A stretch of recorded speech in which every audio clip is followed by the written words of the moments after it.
Transformers Animated has been an A-plus toy line. There are tons of good figures, and it almost seems like it can do no wrong. Okay, aside from that. Yes, apparently it's some rule that every figure line has to have at least one toy. It just screws the whole thing up.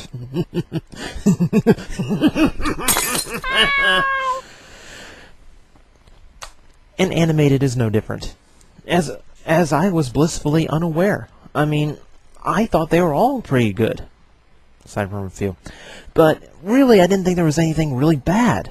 But I got so many requests for one in particular, I had to take a look, and you know what? You're right. It's an awful, awful toy, and I don't know why I didn't see it before. So, let it not be said that I don't listen to my fans. This week, yes, the Plastic Addict will be reviewing a toy you can probably find at your toy store right now, for the first time ever. And it is Animated Lockdown. Activator class. We'll start with vehicle mode, and this is going to be painful. You can see the major problem right off the bat. I mean, you've got exposed hinges and gears and pegs and posts. And it's every single component that makes a transformer transform all on the side of one car. You even have these floppy hinges and little panels that don't ever stay closed. It also means that the windshield isn't painted, which kind of detracts from it even looking like a car from the side. Where the windshield is painted, however, you do get this nice gap all the way down the middle, and no amount of squeezing or adjusting is going to close it. It's there permanently. Aside from rolling very nicely, you could say the only other good points would be the front of the vehicle isn't all that bad. You've got the bumper is nicely painted, the headlights are painted, and the stripes even kind of roll in with the hinges, so okay, that goes okay. Then you look at the back and you have a weird green bumper. That's due to the transformation. We'll get there in a bit. You know, I don't feel like you're really taking the journey with me. I mean, yeah, you can see it's a really awful toy, but I don't know, something's missing. I mean, it feels a little hard to explain. You know what? I need a good toy. I need something to compare it to. A little control for this. Let's see who I got. Well, this one should do okay. Now here we have a real vehicle mode. Obviously, you don't have nearly as many problems. Some visible panel lines, but, you know, no avoiding that on a transformer. But you can't see any hinges or joints or ratchets or anything. I mean, it's very clean. It rolls very nicely, so you know they got that designed right. And the neck goes pretty nice. It's got the same ones that are on the Activator version. It's a really nice toy. You even got the spikes on the top that are correctly painted. You see, this is what a good toy should look like. Really, it doesn't even match Lockdown very well. It's really squat, so it looks really tall, much taller than it should be. In fact, it's pretty much as tall as Lockdown is, despite being at least half its size. The two really don't match up, and I'm hard-pressed to even try and compare the two. I mean, it's nigh impossible.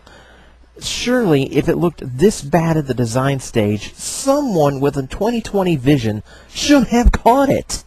Now, I know all these complaints stem from the same thing. It's an Activator. It's got a lot of little gimmicks that it's not supposed to have. A lot of little joints and springs that are mixed in. So, how about we try out the gimmick and we'll see how well it works. You know, it might be worth it. So, to activate the auto transform, you're supposed to push the engine back. Here we go. Okay. Okay, take two. I'm sure it just got snagged that time. Let's try it again. Okay, try it. Okay, come on. For how bad the vehicle mode holds together, I'm amazed that it's this problematic. Oh, come on. It's the arms. The arms on the roof are too tight. Okay, maybe I'm just holding it wrong. Let's try. What the fuck is your problem? Make sure it works before you have it produced. I mean, seriously, this isn't even your first Activator. You know, you did get it right. I mean, look, Bumblebee. Look, works pretty good, doesn't he? Here's Thundercracker. Oh, you use this mold a lot. But it's a great transformation. It works really well. Make sure it works before you make it. Ugh. Here in robot mode, things only get first because he looks nothing like Lockdown. I mean, sure, he's got the same design features. Okay, he's got the little pipes here. He's got this little metal feet and everything, and he's got the neck. But really, I mean, look at this. His arms are halfway down his torso. I mean, it looks... The proportions are ridiculous. Not only that, the chest is ginormous. The whole point of Lockdown is tall, lanky, thin, creepy proportions. And this guy's got a chest like a bodybuilder. This wouldn't be that bad of a problem. I know, it's a small toy with a focus on a gimmick, which I hate. But really, I mean, there's no excuse for this. I mean, Lockdown's transformation itself is flipping outward. You would think that would be a great starting point for an activator. No, they had to make this because they wanted a completely different transformation. Check this out. Yeah, that little gimmick that's supposed to save the toy completely kills it. These do not lock in the least. You can't position his arms because of that. His shoulders are posable, yeah. I mean, if you can get through all of this kibble on his arms. This is so loose. I mean, watch this. You want to know my main problem with the toy? Nothing locks together. I mean, he looks like he's going into spasms. Ugh, one peg, one tab, anything could have fixed this. Nothing. Again, make sure it works before you send it to the factory. I mean, this toy breaks my #1 rule. You never, ever sacrifice the toy for the gimmick. I mean, it completely ruins the point of it even being a transformer. You never create a toy just because you think a gimmick is neat. You always put the toy first, or it's going to be a shitty figure that no one is going to buy. Knock it off already! Now, of course, I don't expect him to be as good as a larger toy like, for instance, Lockdown. But come on, at least be as good as a Legends figure.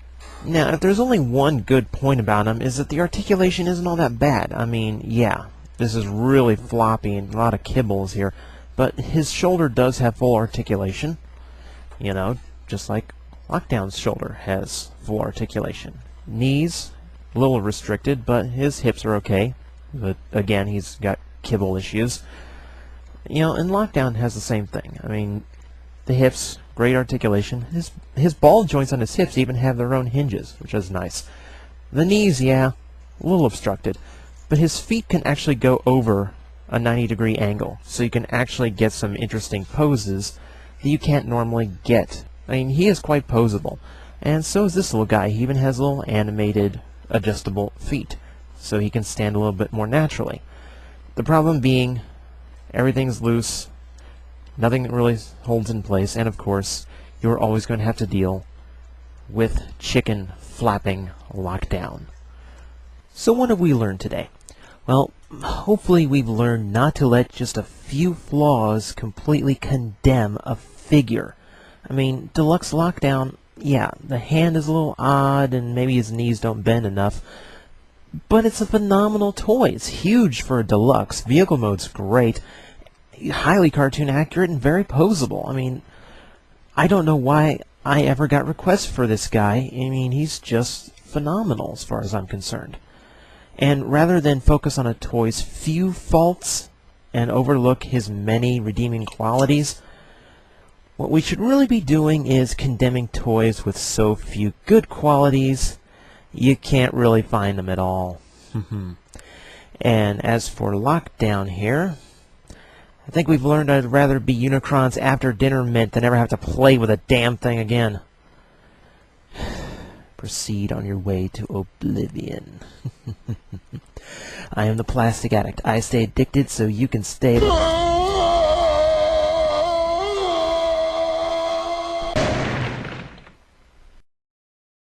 Where did that hole come from?